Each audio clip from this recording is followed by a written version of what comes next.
not going to be easy for you. And to get that strength, you will gain that strength. The closer you are to Allah, the stronger you'll get. And you'll get close to Allah when you recite His words calmly in the middle of the night. And then Allah starts talking about the benefits of the night prayer. Why specifically the night time? Inna nashi'at al-layli, no doubt about it, this getting up in the night, hiya ashaddu wat'an. It is more firm when it comes to planting your feet. In other words, there are no distractions. There's nobody else calling you. There are no other obligations. The world is asleep. Your feet are planted more. And then ناشئة الليل يعني تصرفا وأقوى مقيلا يعني actually no, I skipped that. العبادة التي تنشأ به. All the worship you're going to stand up and do at that time is going to be firmer. It's going to plant your feet deeper into the ground. What actually means to penetrate onto the ground and step. وَطَأَ يَطَأُ, to step on the earth and to leave an imprint. So your feet will get imprinted where you stand. You'll be planted. You'll be firm. And this is actually imagery, kinaya in the Qur'an. It alludes to something. And the allusion here is, when the Prophet ﷺ's feet are planted in the ground in prayer, his feet will be planted when he stands by his message. إِثْبَاتُ الْقَدَمِ. You know, we say, وَثَبِّتْ أَقْدَامَنَا وَانْصُرْنَا عَلَى الْقَوْمِ الْكَافِرِينَ. Plant our feet firm. Well, you'll become firm in your beliefs and firm in your delivery and your confidence when you develop this relationship with Allah. That's the instruction given to the Prophet ﷺ. وَأَقْوَى مُقِيلًا. And it's more upright in terms of speech. In other words, your words are not filled with distraction of anything else. This is the best time to speak with me. And also some argue here, وَأَقْوَى مُقِيلًا, it's the most upright, it's the best time to be speaking in terms of speech with Allah, because Allah is where? In the last portion of the night. It's the closest. So the best time to talk to me is then. وَأَقْوَى مُقِيلًا. Just ask Allah to forgive you. That's all I'm asking. Ask your master to forgive you. إِنَّهُ كَانَ غَفَّارًا. No doubt He keeps forgiving over and over and over again. يُرْسِلِ السَّمَاء. He will rain the sky upon you midraran, in good, continuous, life-giving rain. Rain that continuously comes is called midrar. Now notice the punishment that destroyed this nation was rain also. Was water also. But actually when rain is calmed down, when it's not gone wild, then it's a source of life. It's a source of vegetation. It's a source of, a healthy society. وَيُمْدِدْكُمْ. And if you just ask Allah for forgiveness, He will extend you. بِأَمْوَالٍ وَبَنِينَ. With money and children.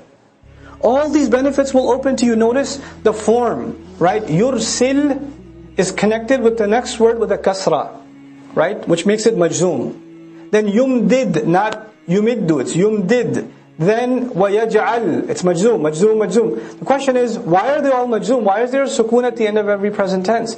It's because this is jawab al-talab. There's talab on the one hand, istaghfiru rabbakum. And it says, though in between, وَإِن تَسْتَغْفِرُوهُ. And if you were to ask forgiveness of Him, then these things will happen. What things will happen? The sky will rain water, abundant water. You will have more in money, and you will have more in children. And He will install gardens for you. And He will put together rivers for you. He'll install rivers for you. Life on this earth will become beautiful for you. If, what? You ask Allah for forgiveness. This is a passage about what are the benefits of istighfar. We thought the benefit of istighfar is forgiveness. Obviously, somebody's asking for forgiveness. The greatest thing they're hoping for is forgiveness itself. Forgiveness comes with these benefits. وَيُمْدِدْكُمْ بِأَمْوَالٍ وَبَنِينَ وَيَجْعَلْ لَكُمْ جَنَّاتٍ وَيَجْعَلْ لَكُمْ أَنْهَارًا. He'll put gardens out for you. He'll lay rivers down for you. مَا لَكُمْ. What is wrong with you people? لَا تَرْجُونَ لِلَّهِ وَقَارًا. You have no expectations from the grand nobility of Allah. You don't hope from Allah to show you dignity. وَقَدْ خَلَقَكُمْ أَطْوَارًا. And He's the one that already created you in stage after stage. Tawr means stage. Atwar means you were babies, then you were adults, and you've matured so much. He's the one that did that for you. أَلَمْ تَرَوْا كَيْفَ خَلَقَ اللَّهُ سَبْعَ سَمَاوَاتٍ طِبَاقًا. Haven't you taken a look and reflected how Allah created 7 skies, one on top of the other in layers? وَجَعَلَ الْقَمَرَ فِيهِنَّ نُورًا. And in those skies Allah placed, within them He placed a light. وَجَعَلَ الشَّمْسَ سِرَاجًا, meaning the moon first, and then He placed the sun as a lamp. وَاللَّهُ أَنْبَتَكُم مِّنَ الْأَرْضِ نَبَاتًا. And Allah is the one who caused from the earth all kinds of things to sprout for you. أَنْبَتَكُم نَبَاتًا. All kinds of things to sprout for you. ثُمَّ يُعِيدُكُم فِيهَا. then He's the one who brings it out, He returns it back to you from within it. Meaning the plants sprout and they give seeds and you put the seed back in and it brings it back to more produce. He keeps giving you more and more out of the same food. وَيُخْرِجُكُمْ إِخْرَاجًا, and He continuously brings things out for you. وَاللَّهُ جَعَلَ لَكُمُ الْأَرْضَ بِسَاطًا, and He leveled the earth down for you and made it easy for you to walk on. لِتَسْلُكُوا مِنْهَا سُبُلًا فِجَاجًا, so that you can pursue from it all kinds of paths and go through all kinds of valleys. Fijaj means, open space between two mountains.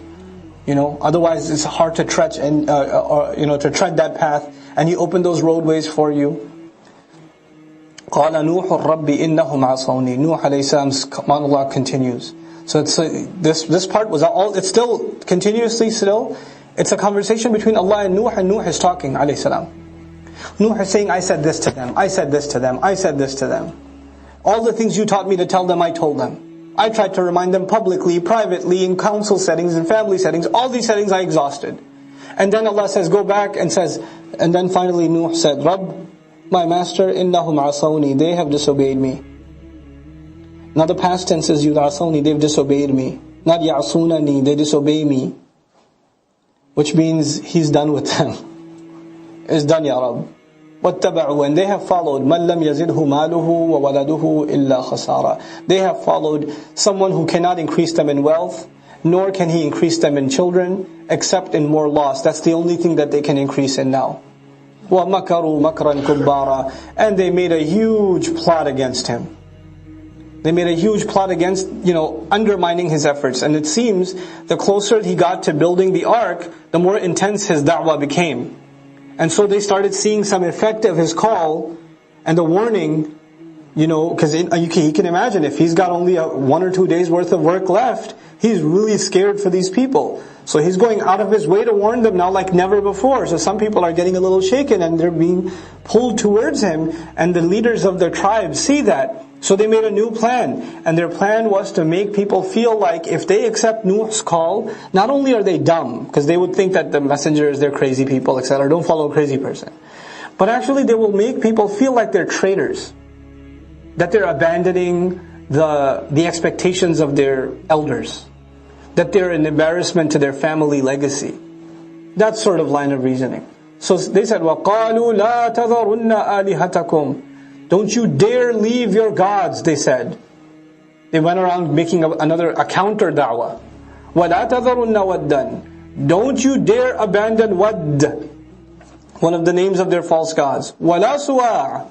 And don't leave Suwa'an. وَلَا يَغُوث. Don't leave Yaghuth and Ya'uq وَنَصr. These are names of their gods. They called them by name so they could scare people and say, you're going to leave Yaghuth? You're going to leave Nasr after all He's done for you? Have you forgotten His powers? Don't you think the curse will come on you, etc., etc.? So they went on this this huge campaign to undermine the call of Nuh alayhi salam, and it worked. وَقَدْ أَضَلُّوا كَثِيرًا, and they misguided a lot of people. They were able to get a lot of people to stay. وَلَا تَزِدِ الظَّالِمِينَ إِلَّا ضَلَالًا. And these guides, these misguides, these idols were not able to increase wrongdoers in anything except even more misguidance. مِمَّا خَطِئَاتِهِمْ, because of the kinds of mistakes they made, أُغْرِقُوا, they were drowned. فَأُدْخِلُوا نَارًا, then they were thrown into the fire. Then they were entered into fire. Allah tortured this nation with water and then with fire.